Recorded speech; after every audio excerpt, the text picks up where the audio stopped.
they can't let go of it is because more than it just being a steroid, it's become them. When I was 26 years old, suffered 2 heart attacks. I almost died from the usage of anabolics. I'll give you a stat that absolutely blew my mind. 2 groups of individuals were in a fat loss.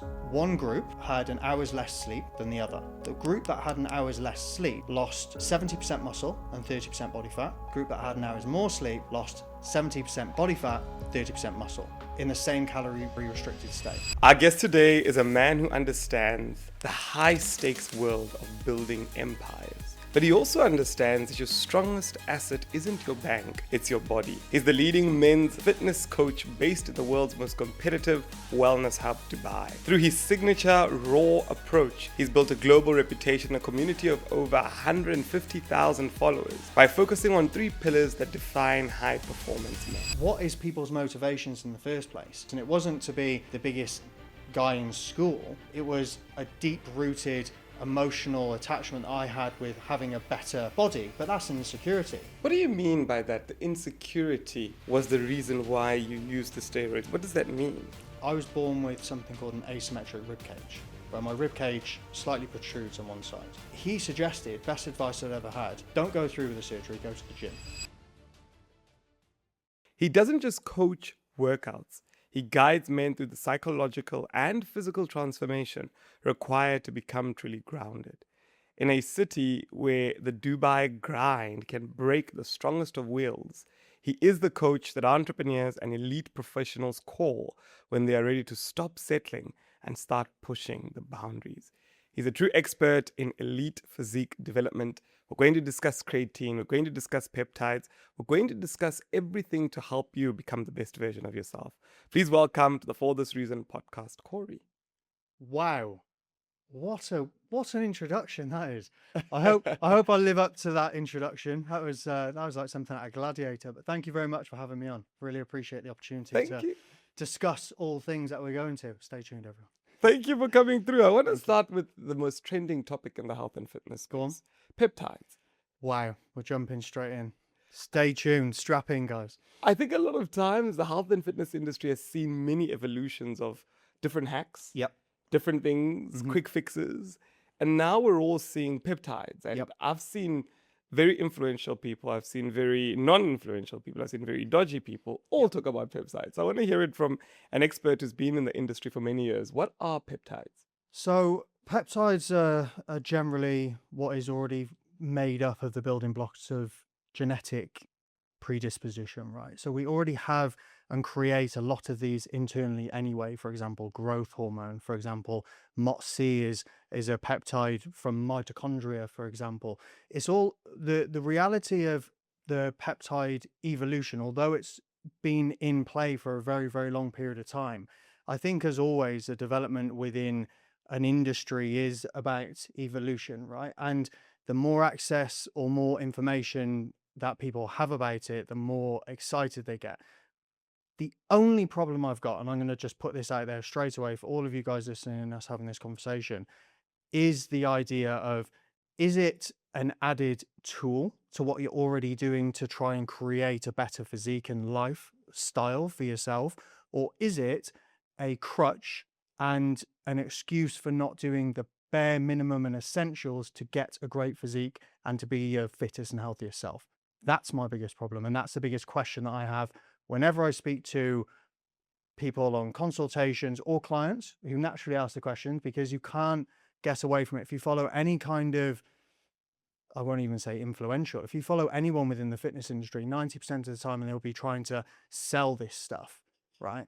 But is it just the shortcut, or are you actually looking to develop what you've already built as a foundation of fitness? Let's start with the foundation. What is the correct foundation that everybody should have out there when it comes to fitness? Balanced nutrition, a solid recovery protocol, i.e. sleep schedule, and then a hard work, intentful training approach. Let's start with the first one. What does a balanced nutrition look like? And who should be focused on extremes and who should focus on just the basics? Do you know what? I've been doing this for 10 years, right? When I first started, my sole focus was physique development, literally what you can see on the outside. I don't believe in the 12-week crash course diet, 12-week transformation, that has never worked for me and my brand and who I am personally, because you don't learn anything in that amount of time, right? So you can't ever take it on. You're going to come back to me every single 6 months and you'll be like, right, I've broken what you initially fixed. Let's do it again. So I've gone full circle, and my primary focus now, as hippie and as holistic as it may sound, nutrition has got to be enjoyment, right? It's got to, everything you do from a physique development perspective has got to stem from the level of enjoyment. If you can't enjoy it, you're not going to stick to it. If you can't stick to it, you're never going to change anyway. So you might as well start with enjoyment, right? But healthy carbs, healthy fats, healthy proteins, understand the basic fundamentals of energy balance. So what you weigh, what realistically you need to consume on a daily basis to support what you're doing every single day, right? For somebody like me, I train 4 to 5 times a week. I did train 6 times a week. I was a lot bigger. I've been a lot leaner. I've been a lot heavier in muscle.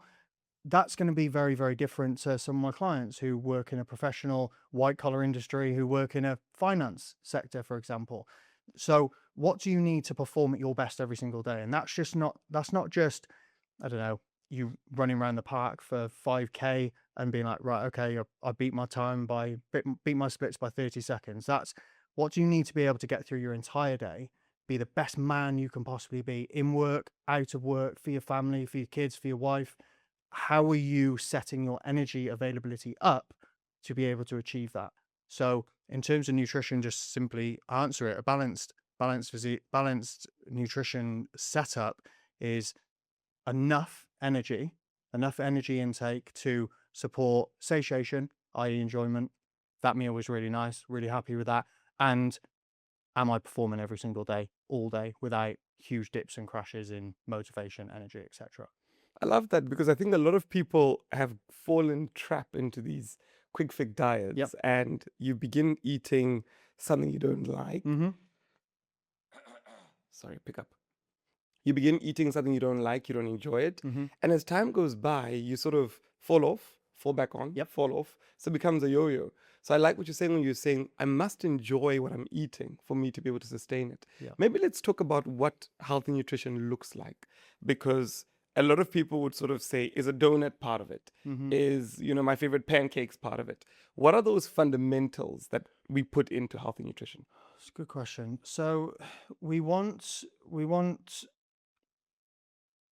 protein, carbs, fats as a priority. We want those balanced on through every single meal. So in terms of, and you're right, if it fits your macros type approach, okay, well, I've got a 350 calorie donut here. Well, 350 calories worth of a donut and then 350 calories worth of, let's say, white rice.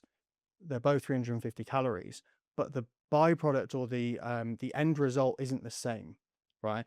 And I think there's been so many studies, and I love the anecdotal research, real people doing real studies.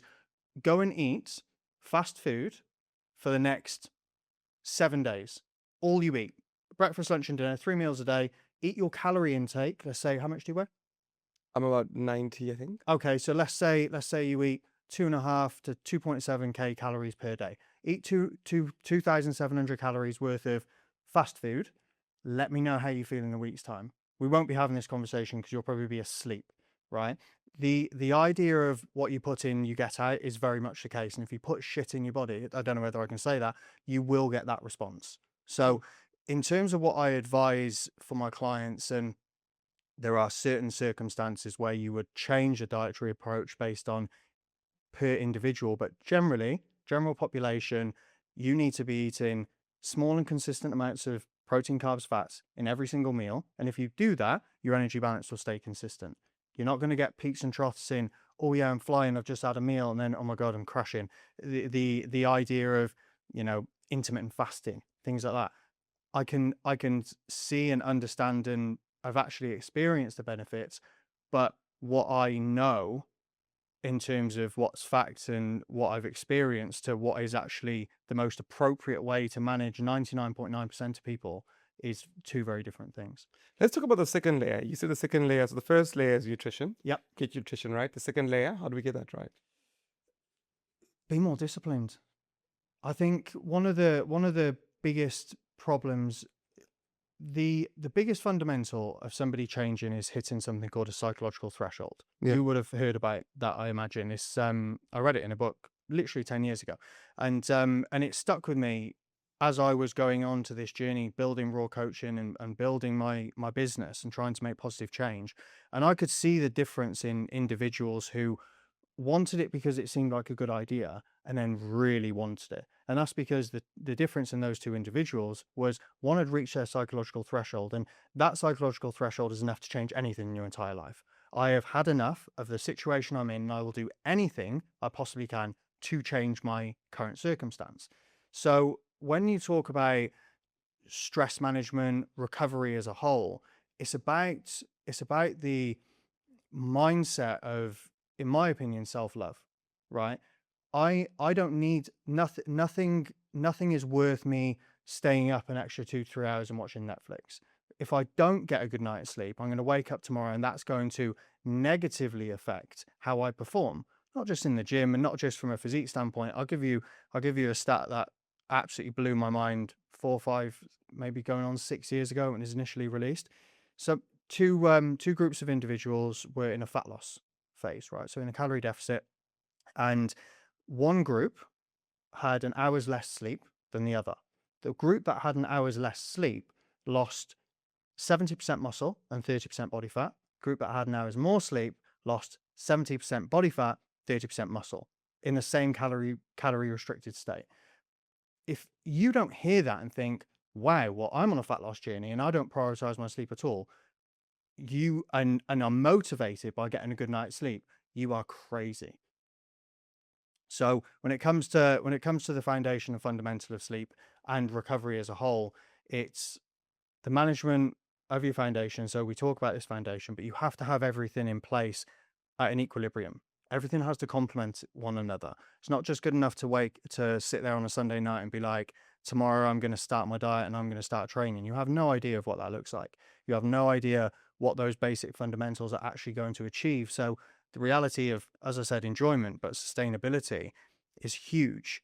These people who go out with the best intentions in the world, they're never going to stick to whatever they put in place because they don't have the clear confirmation that they're even going to achieve their goals and materialize the response based on what they're doing, you know? Yeah, I like that. And then in terms of training, I mean, a lot of people would then say to you, the last layer is then obviously the physical movement, moving your Yeah. body.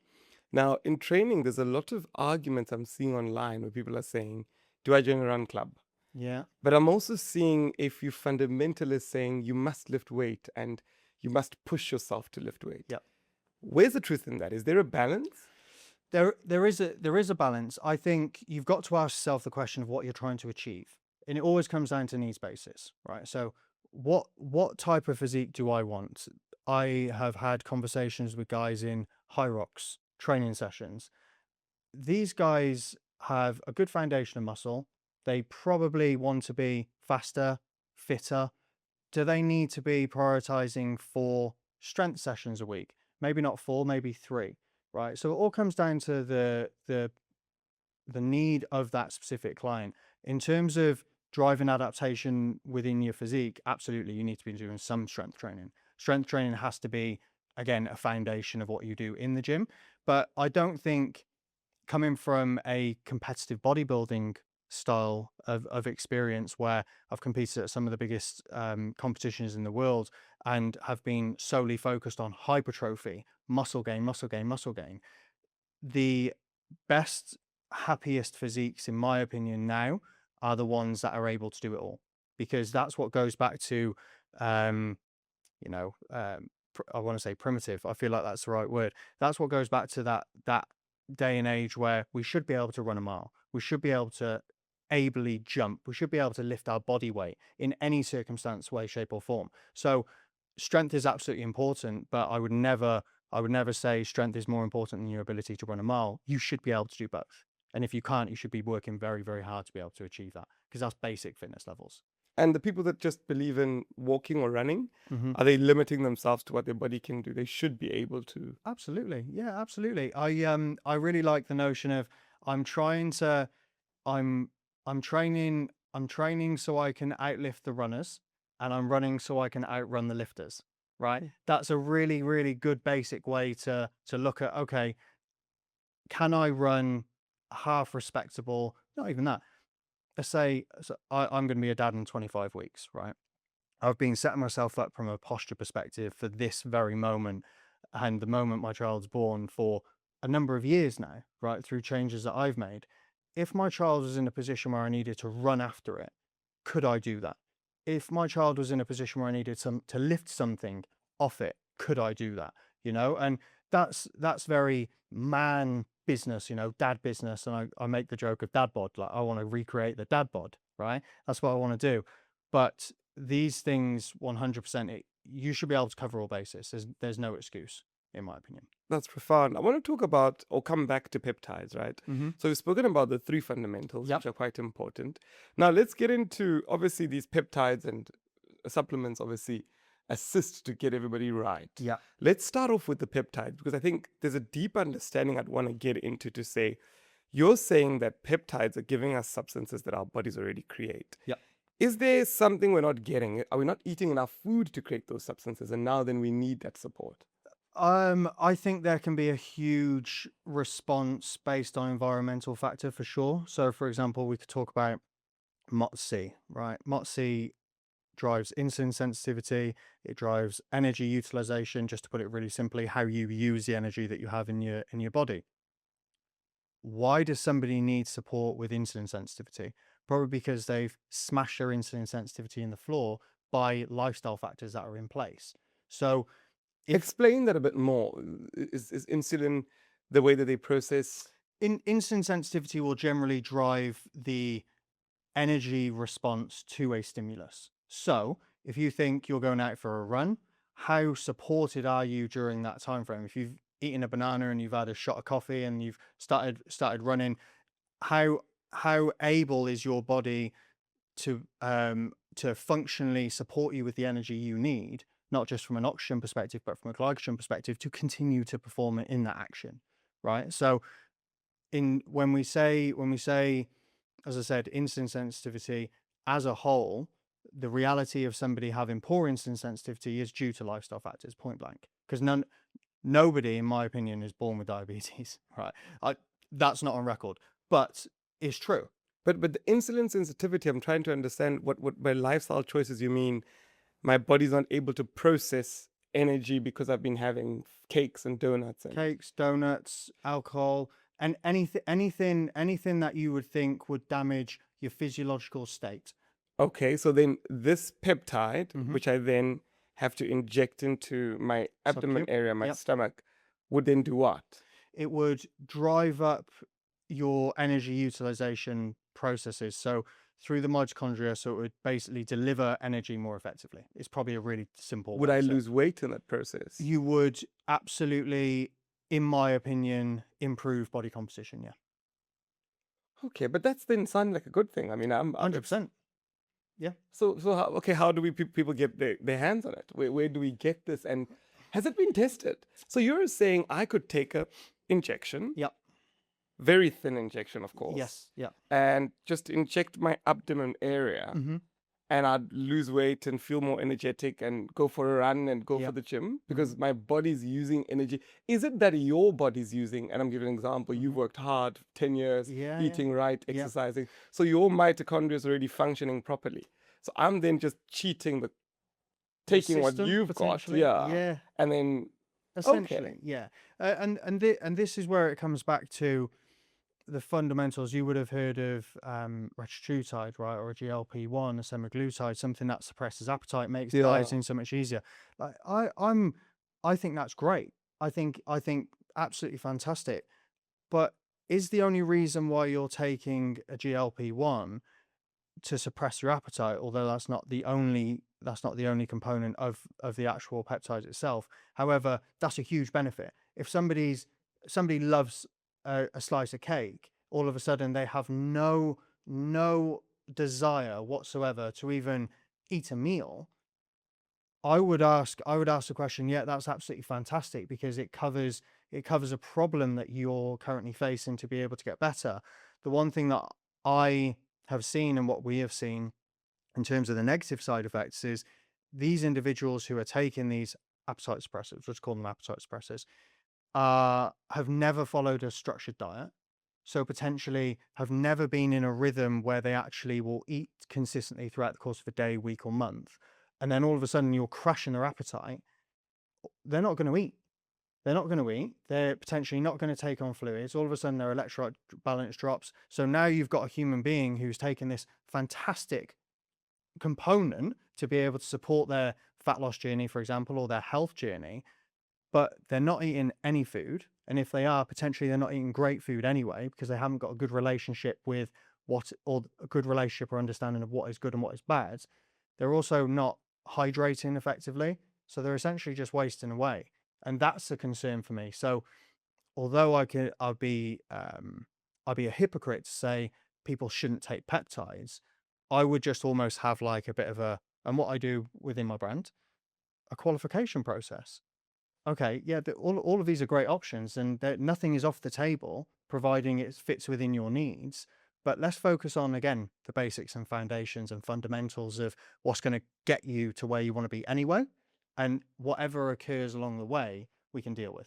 For me, I remember a journey in my life, and I've always heard people say different levels, new devils, right? Mhm. Meaning, whenever you change a level in your life, you'll Yep. have new challenges. Yep. And I remember when I used to go to the gym, you'd see people get into the gym and they'd get active and, they'd be excited. For me, it Yep. was more of this is a duty. I need to get it right. Mm-hmm. So I'd go into the gym. I wouldn't be smiling like other people are smiling. I'd be like, okay, put on my hoodie, put on my earphones, and let's go, hit Yep. the reps, do what I need to do.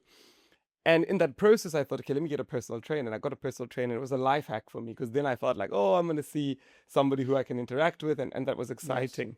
But then when I started to travel, I sort of said, well, I'm no longer, the gym is just, I'm going to a hotel gym and I'm just there and I'm doing what I need to do. Yep. Somebody said, try a pre-workout. And I said, Mhm. oh, this is exciting. So I take the pre-workout and, Yep. get this energy buzz. And when I get there in the gym and I'm lifting now, I'm doing it right for the first week. After a week, I'd take the buzz and then I'd be like, oh snap, I didn't really want to go to gym. Now I have to go to gym. Now I'm buzzing. Get to Yeah. the gym. Now I'm hating it.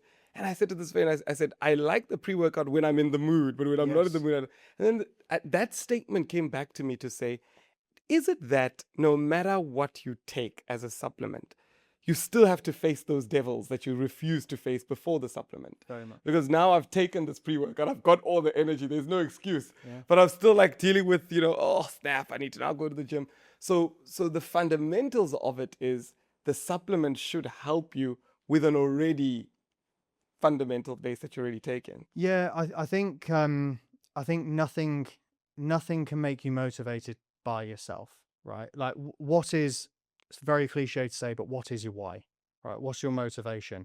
I utilized anabolic steroids for a decade, right? And I stopped using those specifically because I wanted to regain my natural fertility and have a baby.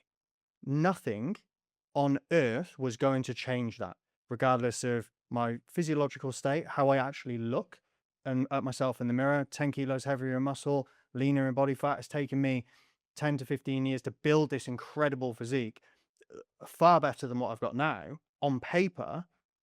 But I wanted to be a dad. I wanted to have a child. So I wanted to change. And nobody, no pre-workout, no coach, no life mentor, no incredible #1 podcast in the UAE could motivate me to do that other than myself, So I think your why is really, really important, but you're always going to come across the same issues until you line up the right plan.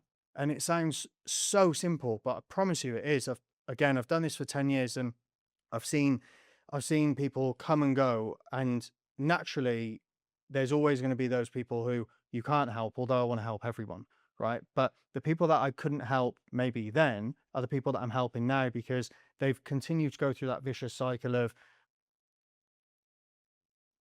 effort, no materialization, fall off, no materialization, fall off, until they're in a position where they come back around full circle and they're like, okay, I'm ready to go for this now. Let's talk about anabolic steroids. Yeah. Firstly, what are they before we sort of get into it? I mean, they're anabolic steroids are are basically they're exactly what they do on the tin. They're pathways to drive protein translation within the body. So essentially, they are an enhanced way of driving adaptive response, more muscle growth, more fat loss. They're different pathways in those respects. You've been very honest in saying that you've used them and you got to a point where you stopped. I know that there's a big market in anabolic steroids. And, Yeah. and when I did my research, I was a bit shocked to find out that this market stems through from registered pharmaceutical companies Yep. straight down to the shoddy businessman who's packaging people and And making etc. it in their kitchen. In their Yeah. kitchen, yeah. Yeah. But I sort of want to get into why is it that people don't ever want to admit that they've used anabolic steroids? Let's start there. Oh, it depends. It depends on the individuals who are. I think maybe the perception. One of the same conversations with peptides. How many people scream and shout about their use of peptides?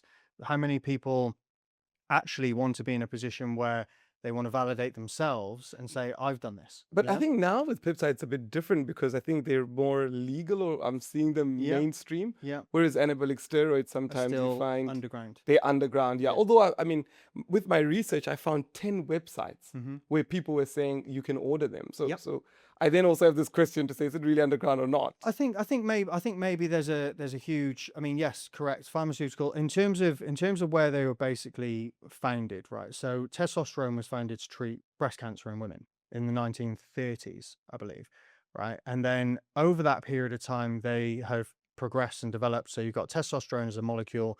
You've then got the DHT derivatives, which are derivatives of testosterone, because what happened is when they first started administered it in females, they started to get male characteristics. They started to virilize and all that sort of not very nice stuff. So you start to have these adjusted and mechanically enhanced molecular structures that would achieve the same response but without the backlash. So testosterone you take and you have a natural hormonal response of an uplift in estrogen. Okay, well, for men, for example, although estrogen's a fantastic hormone and we need it in our body for all kinds of health reasons, there's a number of different pathways that don't show that hormonal response but still get the results. So I think to answer your question, just so you guys understand where testosterone initially came from and the developments and advancements in that, again, all of that was done in a FDA approved lab, Yeah. and then all of a sudden you're right, you've got people making it out of your kitchen sink because it's a market that is absolutely massive. I think people don't admit to it. I would probably say from a stereotype perspective, if you think about steroids, what do you think? First word that comes to mind. Easy muscles, bigger muscles, you cheated. Potentially, Yeah. also not a very nice person. Just to put it out Very there. true, yeah. A Yeah. gangster. Yeah, potentially. Yeah. Tribal tattoos and no, I don't. You've got too far. Yeah. But I want us to deconstruct this for a lot of young people and a lot of professionals watching, because I think it's important that conversations about steroids are had like this. Yes. Because I once met a very young person at the gym who came up to me and said, you'll never be successful at the gym, and I thought, well, that's Wow. quite bold, Yeah. and this is in the steam room. And he says, well, because you're not on steroids. And I say to him, I'm like, firstly, he's right, because I'm like, I'm not succeeding at this gym thing. Yep. But secondly, I'm like, what do you mean? And he's like, well, I've got this pack called D-balls, he called it. Yeah. And I said, tell me more. Mhm. And he said, well, you just take one pill every morning and you get to the gym, And of course, when I got out of the gym, I went to do my research and I, called a couple of doctor friends of mine. And then they were like, no, that young man is selling steroids. Yeah. And they're like, is he registered? I'm like, well, I don't know. I met him in the steam room. He's 15 years old. You And know, he's got a tribal tattoo, so probably. He didn't have the tattoos.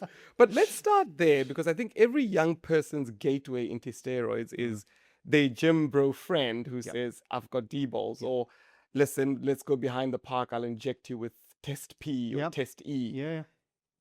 I want to start here to say, is it fundamentally damaging? Because when I read the blogs, young people are saying, but these things are things that doctors administer. But then my question is, exactly, a doctor's supposed to administer it.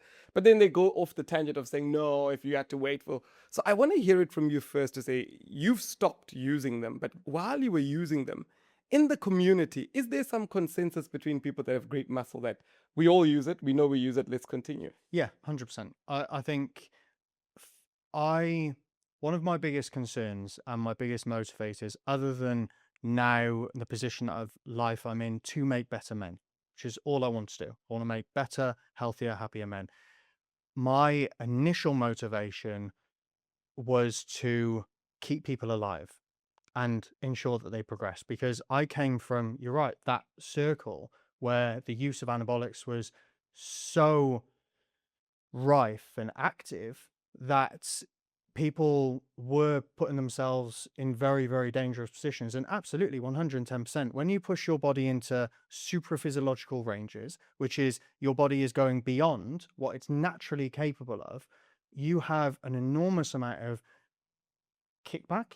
You know, if you do too much of anything, something can potentially happen. You know, if you drink too much coffee, your head might fall off on a podcast. Like there's so one of my biggest concerns and focuses, and I'll tell you something pretty profound in a minute, but is keeping young men healthy and alive to actually see their progress, right? Because I think the concerning thing is people want a quick fix. People want to catch up, and I don't think social media helps.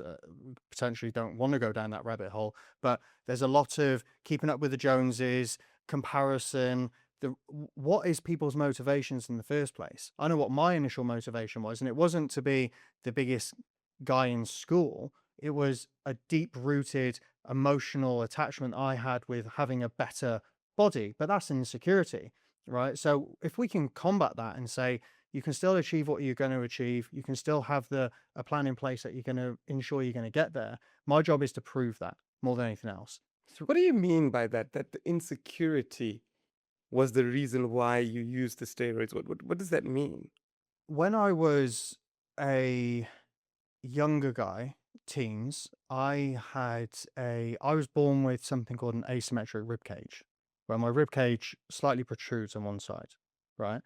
It's not damaging to my health, but it was damaging to my mental health to a certain extent because I was different, right? And this is coming from a guy, and if any of you see me on socials, I generally spend 99.9% of the time my top off. It's the only time this week that I've had a t-shirt on.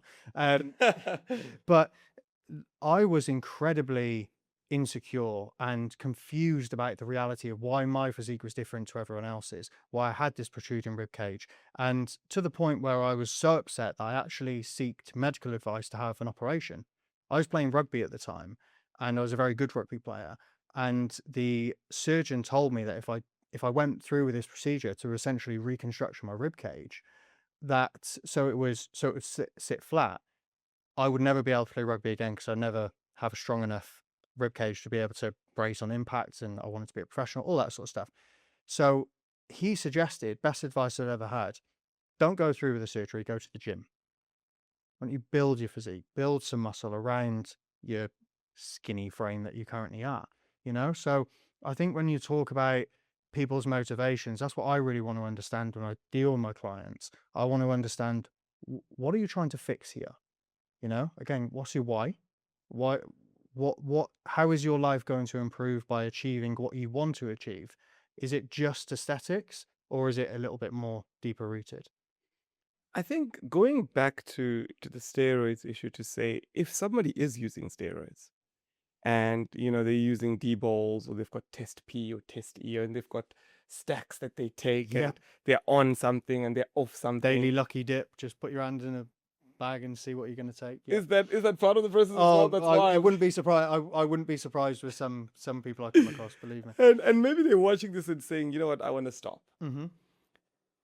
How do we get them to stop without being too evangelical? You're in the sin, you're in a bad place, you're a bad person. How do we get them out slowly? Is it them maybe dropping one injection per week?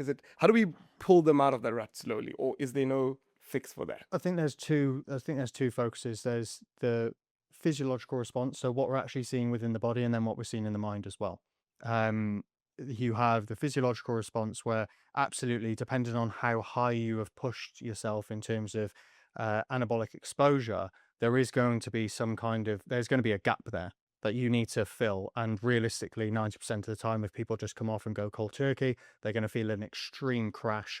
And then they're going to be looking for the next best option because they've gone from this superhuman mode to, I can't even get out of bed. Does testosterone really give you the superhuman Absolutely. mode? Yeah. Yeah. Wow. I think what's also important, there is also another camp where you've got people who actually need support from a testosterone perspective, hormone replacement therapy. Yeah. That is a market and a business within itself that I have seen firsthand change people's lives. So again, it's just that, what is your motivation? You've got the physiological response. The mental response is, are you ready to, and it's the fear of loss, in my opinion. I've built this physique. I've built this character, right, that I'm living out maybe on social media. You got your highlight reel, fantastic. All of a sudden, I'm going to come off steroids. I've never seen anybody do it successfully. I see. You So know? what did my girlfriend think? What did my friends think? Yeah. What do my... Yeah. I get it now. Yeah. So the reason they can't let go of it is because more than it just being a steroid, it's become them. It's become them. And it became me. When I was 26 years old, suffered 2 heart attacks. I almost died from the usage of anabolics. What steroids were you using at the time? Everything. But this is the thing. When I was exposed to that anabolic stack, we should say, I was coached by somebody else in the industry who didn't have my best interests at heart.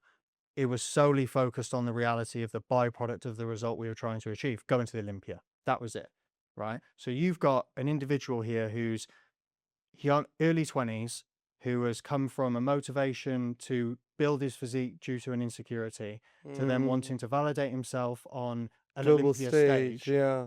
That person will do anything to achieve their goals, Sure. right? And did you end up getting there? No. I would have died before I got there. Because every day you were taking these steroids to get bigger and bigger and Yeah. bigger. Yeah.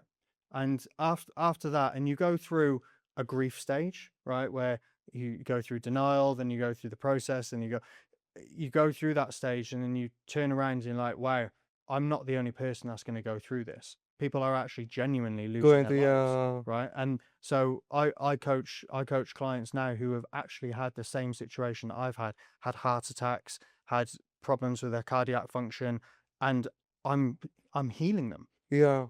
Because I've been able to go through that journey myself, and that's my main focus. So if somebody is on that anabolic train, there's not a problem with that, because you can, again, nothing is off the table providing it fits with your goals. If you want to be a competitive bodybuilder and you want to go to Olympia, the reality is you're probably going to have to take some steroids. That's the game. But you can do it more safely. I'm not going to say safe. I'm not going to say completely safely, but you can manage that process to mitigate risk. That's important. By talking to people that are experts and understand what they're doing. 100%. Let's get into the people that have sort of let's get into some of my issues. I think this is my issue, and I think a lot of people have experienced it. So I've started my gym journey, and after learning that some people are taking steroids, I then make excuses for myself. Yep. And my excuse is, well, I can only do, a certain amount of crunchies, or I can only bench press up to this kilogram because I'm not on steroids. Yes. Or I can only squat this, I'm not on steroids. And in my mind, I build this mindset where whenever I fail at the gym, I had buddies of mine who go to the gym and it's like, come on, do the 13th rep. I'm like, no, stop, I'm not on steroids. It becomes a big response. Yeah. And then I met somebody who said to me, I'm also not on steroids. And he was bigger than me, because I'd been saying it so much that no one ever questioned it. And I sat him down and I said, buddy, you know what? You're Christian, you pray, just be honest. Are you on them or you're not? And he said, no, I'm not. And I said, but look at you, and he said, well, I take raw eggs. And, he then said to me, well, you can take other things that are close to steroids, but that are approved. Yeah. And then he said to me that he's using Animal Stack and he's using this, and he mentioned all these products. Yeah. And that for me was a slap in the face to say, hold up, I thought you could only get to a certain level of your body with steroids. Yes. And to have somebody who's not on steroids have the abs, have the pecs, and I thought, okay, now my excuse has gone out the window. I can no longer say I can't do this because I'm not on steroids. I can do it. I want to talk about that. Is it still feasible and viable to build a good body without the anabolic steroids? 100%. 100%. And it's And you've been on for how long now? Off, I mean, sorry. off a year and a half, 18 And months. already you've still got. I mean, it'd be great for you to take off your jacket so the guys can still see, but even on your It's socials. a different channel. Oh, That's my second stream of income. But the idea is proof in the pudding, right? You've got to be able to validate those claims, Yeah. give people confidence. So the awakening, it's interesting you said about you're a Christian, swear to me that you're not taking steroids. You know, that's a gift from God for you. It's an awakening because your excuses are no longer excuses, and I believe genuinely, wholeheartedly, that anyone and everyone can achieve whatever they want from a physique standpoint. I've taken guys through 60, 70 kilos worth of body weight loss, half their body weight, to the point where they've gone from obese to having abs, right? When I see these physiological changes over, and the biggest hurdle for everyone is time, right? If I ask somebody, do you want to be in the best shape of your life? I can give you a plan. I can tell you exactly how you can do it. And I can, providing you tick the boxes and do the work, guarantee it. You up for it? Absolutely, Corey. Let's go 100%. All right, it's going to take you 3 years. Oof, 3 years. That's a long time. Yeah. Right? And it's not specifically, it's going to take 3 years, it's going to take 4 years, but are you actually in it to be able to achieve that? And are you willing to put the time in? And the problem is, much like with anything, and religion's a really good example actually. Come as you are, come as you are, and just focus on where you are today. Don't focus on the person you're going to be in 6 months' time and the transformation you're going to have. Focus on where you are today and what you can do today to get you one step closer. And providing I put a plan in place that, again, is enjoyable, that's sustainable, that you can actually tick the boxes of and follow, you're going to get there. It's just going to take time, you know? I mean, I want to then talk about that clean side of supplements, right? Because now we've spoken about the steroids, and now there's obviously the clean side. So for a young man, who's trying to then build this great body and saying, I want to build my stack, or I want to build my version of the steroids, but the clean version. Yep. What do they build? Because we always hear creatine is the base, and amazing. Creatine is absolutely fantastic. It's the most widely tested supplement on the planet. 5 grams a day will do the job. Absolutely perfect. So the base should always be take creatine. And what does it do exactly? So it aids in the replenishment of ATP stores. So think about power exertion, force production. You're going to deplete those ATP stores as you train, as you exercise. It just replenishes those stores to continue to drive the response physiologically when contracting and moving. Then what else do I need? So creatine. A good diet. Cool. We've already talked There about you go. nutrition, carbs, fats, and you protein. need nutrient density, right? Micronutrient density. So I think a quality multivitamin, A to Z, a omega-3 supplements, healthy fats. What do omega-3s do? Because we know multivitamins are basically lots of vitamins in your body. So you've got HDL and LDL within the heart. It's basically heart function. Just to put it really, really simply, because So it protects the heart. yeah, protects the heart, protects vital organs. It's also very, very good for hormonal management. It's fantastic. They're pretty fantastic. Okay. One of the small prints I want to say for supplementation is they're not all the same, right? So you go to a local supermarket in the UK, it could be a Tesco, or out here it could be a Waitrose, and they've got in their vitamins, right? You can get a multivitamin.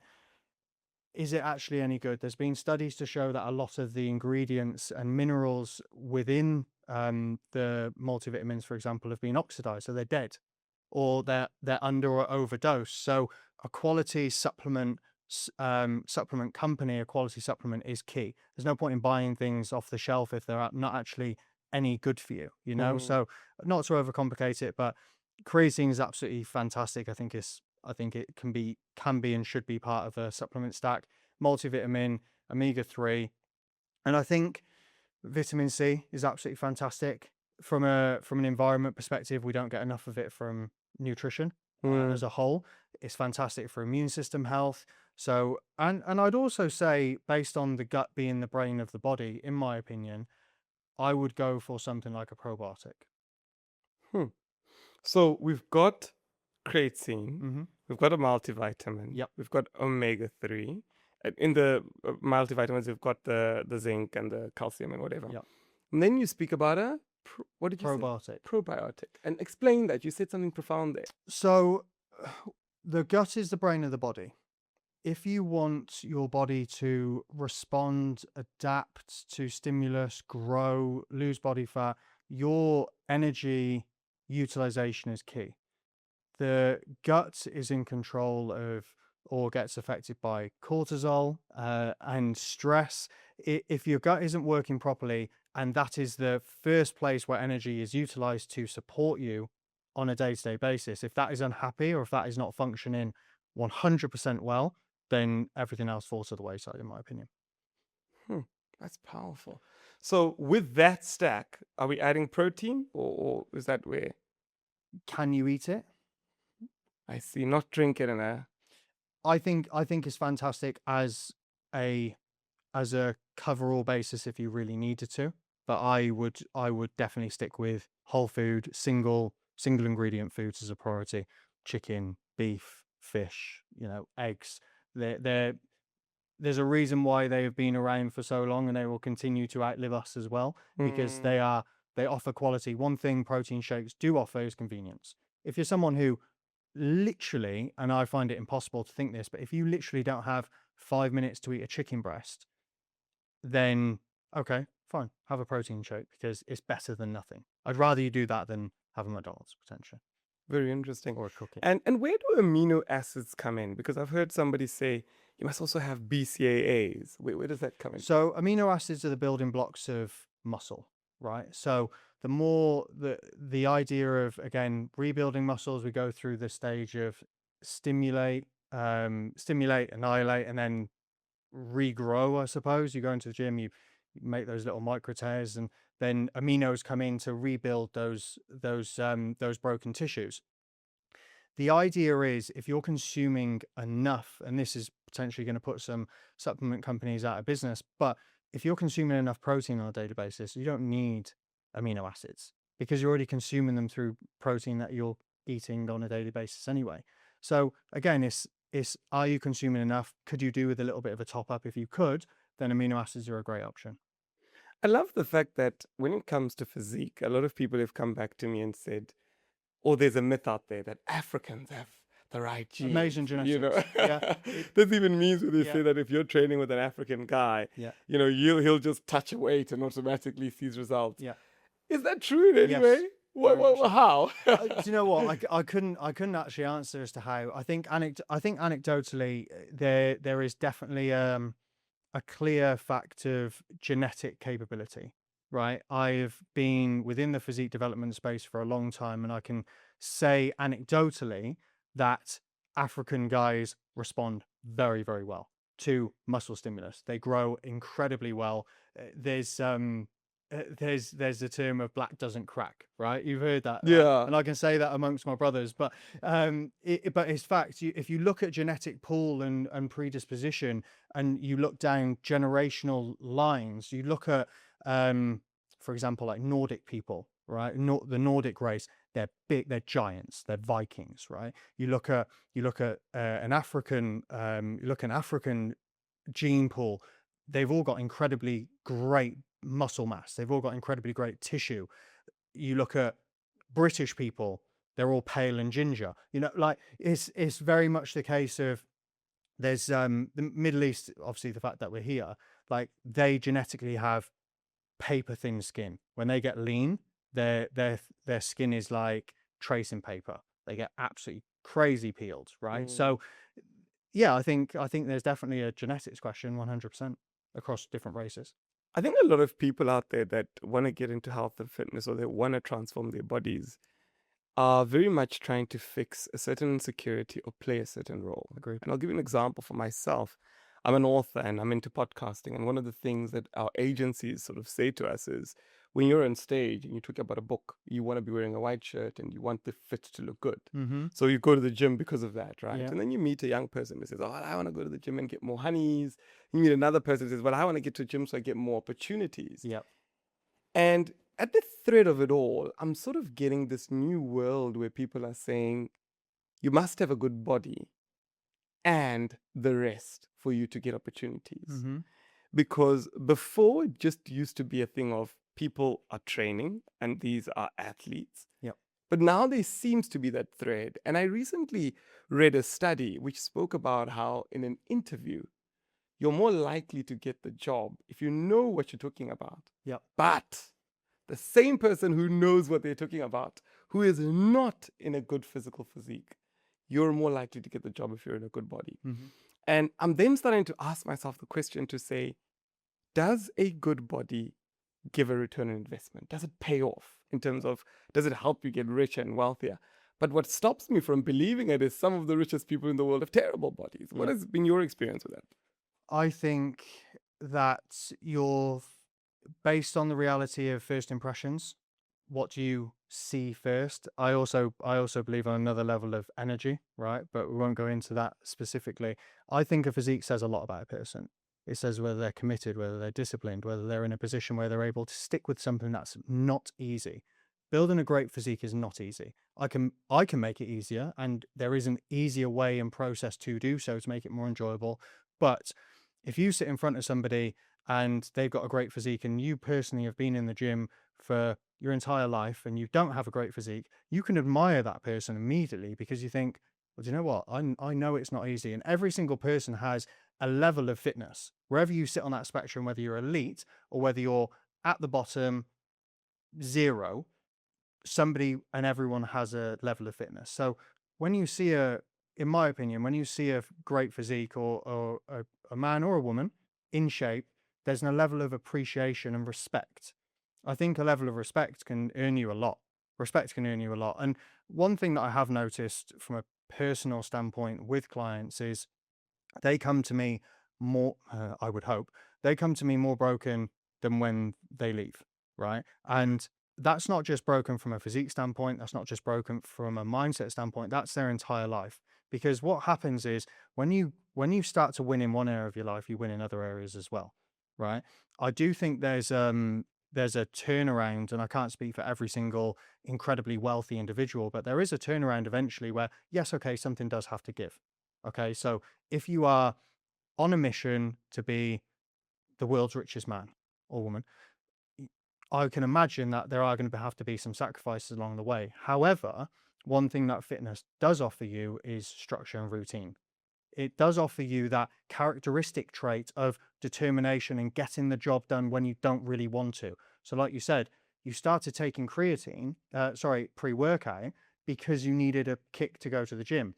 If all of a sudden you're in a position where mentally you were robust enough to be like, I've committed to this goal, regardless of whether I want to go or not, I told myself I was going to train today, so I am going to. If you've got that characteristic in that area of your life, what's going to happen when you don't want to stay up for an extra hour to send your emails or prepare your presentation for the business presentation the next day? That's going to negatively impact your life, right? So for me, there is absolutely a correlation between individuals who are high performing and individuals who have great physiques because the characteristics are exactly the same. Hard work, determination, commitment, resilience, and all of a sudden, not instant gratification either. Okay, I'm sure you've interviewed an incredible amount of people. If you asked them the question, how long did it take you to get to the level that you're at? Well, definitely wasn't a couple of days, definitely wasn't a couple of weeks or months, maybe years. It takes 10,000 hours to become a master at something, right? Malcolm Gladwell. That's 10 years of a full working week, every week. That's profound. I want to tap into the energy part because you said not only is it on a physical level, it's also an energy thing. Explain that. How you carry yourself, air of confidence. If you are someone who is confident, you walk better, you talk better, you enter a room, you are noticed, right? Because you're able to dominate space. From a spirituality perspective is what I'm talking about. I can understand whether somebody is in a good mood or a bad mood as soon as they walk in, you know? But I also think that from a physique standpoint, when you're talking about energy specifically, you say, I'm going to walk into this room and I'm going to dominate because I'm in a position where I'm confident and know who I am. You know, you've got that element of not pride, but proudness about who you are and what you've attained. Let's talk about the sexualization of the physique, Mm-hmm. right? Because I think that's something we can't ignore. The fact that once somebody has a good body, I hear that there's a disposition that they have mentally, that they're not aware that everybody else thinks they're absolutely sexy to the point where they want to romantically engage with them. Mm-hmm. They think everybody admires them from the standpoint of what a well-built tricep. I could see but they're not Yeah. aware that people are saying, well, this is the end goal. Yeah. How does one then deal with that? And have you experienced that? I have been married for 5 years, and I make sure whenever I meet anyone to tell them that I am married and I am a Christian. It's the first two focuses that I have. In terms of the reality of uh, the response from external individuals, I don't think I think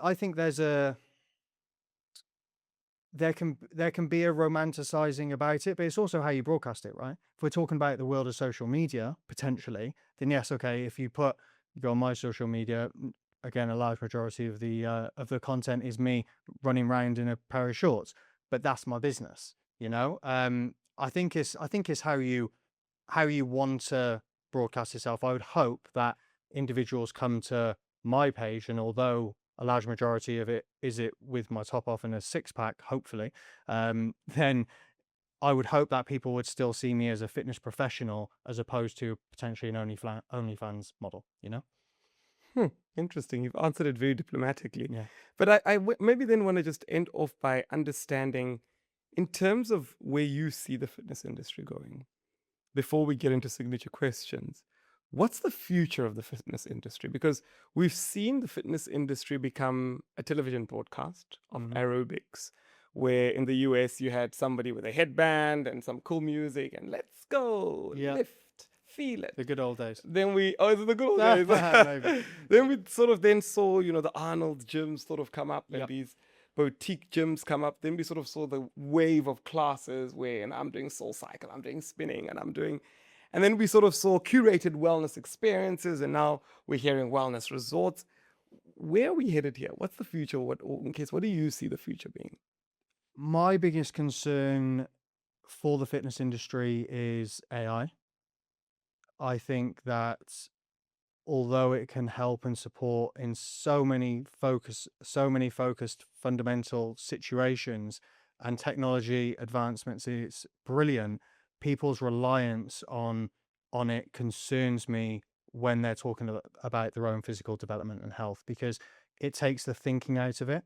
And one of the biggest fundamentals for continued physiological progress or physique development is your ability to know your body. If you are someone who goes on ChatGPT, asks for a workout or asks for a nutrition plan and blindly follow it, again, you don't know what you're going to materialize from that. You don't have any development mentally to understand what it's doing, why it's doing it, and how you feel, and as a result, whether you should or shouldn't continue. So that's my biggest concern. I see a lot of people say, I have done this on ChatGPT. I got my workout from ChatGPT, and there's no, there's no fundamental reason as to why that is going to be beneficial for them. So they're going to be stuck on that cycle of no change, no change, no change. Right. I think in terms of the industry as a whole, I would hope that there is some simplification in it. I think it's massively over complicated. As I said, I'll sit here plainly. I've done this for a decade. I've seen the good, the bad, and the ugly. And I still come back to the reality of the basic fundamentals of a good, healthy, balanced diet, training really, really fucking hard, and then self-loving to the point where you can take a rest day without feeling terrible. I love that. Here at the podcast, we support the Gift Foundation, and the Gift Foundation supports young orphans and childhood homes in Africa. And also, we support the Nelson Mandela Children's Fund. Amazing. And we challenge each one of our guests to say, give us a challenge. Your challenge can be anything from for every 100 views, you donate 10 dirhams or 100 dirhams, whatever you're comfortable with. Yeah. Or you can just choose to say, you know what, I'd like to donate this much. We always try and use this segment to remind all the viewers out there to say that giving is important in whatever business, whatever field you are. Always remember the forgotten and always give to the forgotten. Agreed. So, do you have a challenge for us today? Or Challenge. I would love every single person who is watching to work out what their body weight is in pounds and eat 2 grams of protein for that number for an entire week as an absolute baseline. And if you can do that, I want you to comment below complete. And for every comment below, I'll donate money anyway, but I will donate 100 dirham per person for every single Wow. person who can complete that. Thank you. I really appreciate that. But I want to break down the challenge so everybody understood it. So just repeat the challenge for everybody. 2 grams of protein per times your body weight in pounds. So if you're 80 kilos times 2.2, let's say it's 168 times 2 is 320 grams of protein. That's a lot of protein. However, if you do that, I can absolutely, based on the fundamentals of the quality of protein, promise that within a week you will feel so much better within yourself. You'll find yourself having better habits and focuses. Break that down into sizable chunks. So if it was 320 grams of protein, you break it down into 4 or 5 and have those in section meals with times in between. And after a week, I'd be surprised if you didn't continue.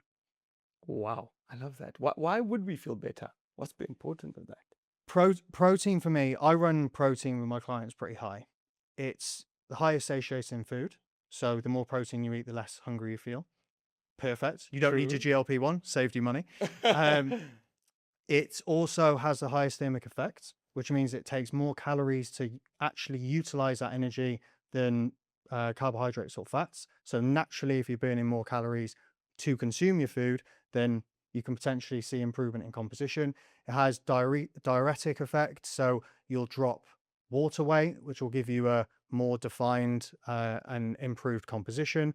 And it doesn't metabolize the same way that carbohydrates or fats do. So you can eat a higher amount of protein based on anecdotal experience. You can eat a higher amount of protein and gain less body fat, even on a higher calorie set point. Wow, I like that. We're going to ask you some signature questions that we ask all our guests. And the first one is, if your life were a book, what would be that title?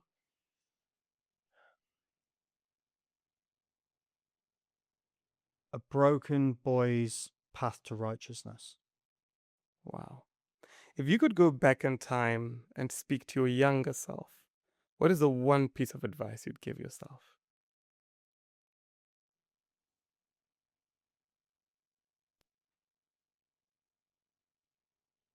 Nobody's got it together, and we're all just trying our best.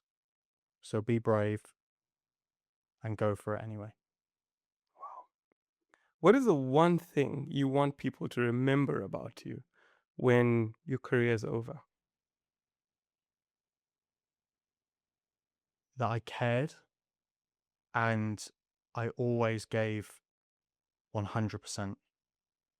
What is the best piece of advice that you've received from a mentor?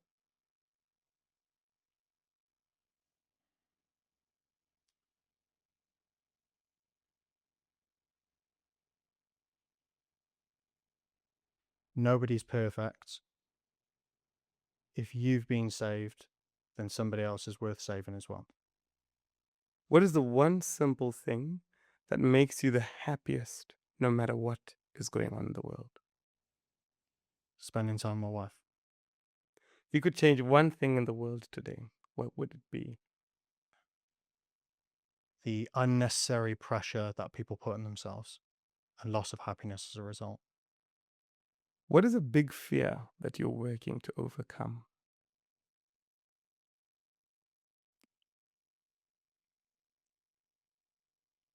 Wanting to be the best man I possibly can for my unborn baby. What does true success really look like to you beyond the titles and the network? The message my children give at a dinner table of what their childhood was like. And if you had to start everything from zero today with no platform, what is the first thing you would do?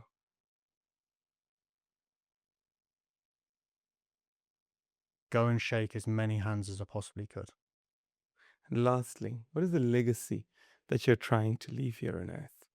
Corey Fieldhouse gave up his own time in the relentless pursuit to make happier and healthier men, to make happier families and rock solid children in the next generation. Thank you so much for joining us today. Thank you very much.